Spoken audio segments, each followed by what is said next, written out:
The American Civil Liberties Union, the ACLU, which helped white supremacists obtain the permit that allowed them to march on Charlottesville, is now placing conditions on when it will defend the First Amendment rights of such groups. As Chief Washington correspondent James Rosen reports, that stand is coming under fire from champions of Second Amendment rights.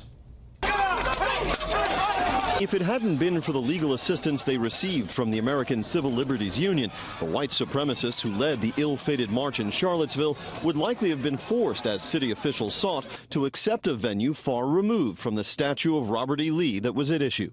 We were unfortunately sued by the ACLU, and the judge ruled against us.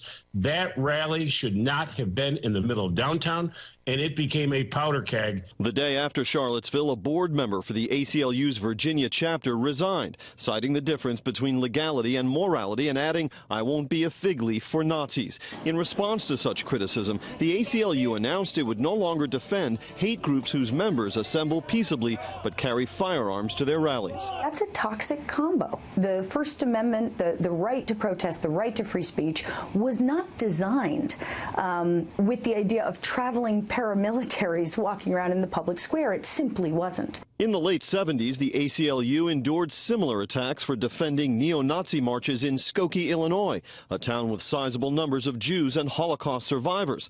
Those marches were called off, but the ACLU website today trumpets the case as an example of its, quote, unwavering commitment to principle to defend precisely those forms of speech Americans often find most noxious. What's changed is the ACLU has caved to mob pressure. Well, I actually think that's where you're wrong, because I do think that one of the things, you're right that the law has not changed.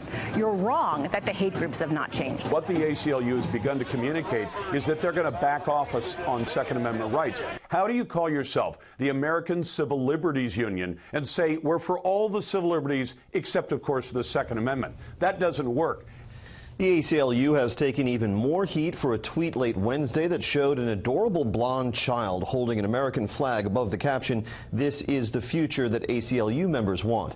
Faced with complaints that the group had effectively endorsed white supremacy, the ACLU appeared to agree and thanked its Twitter followers for keeping the group, quote, in check. Brett. More on this with the panel. James, thank you.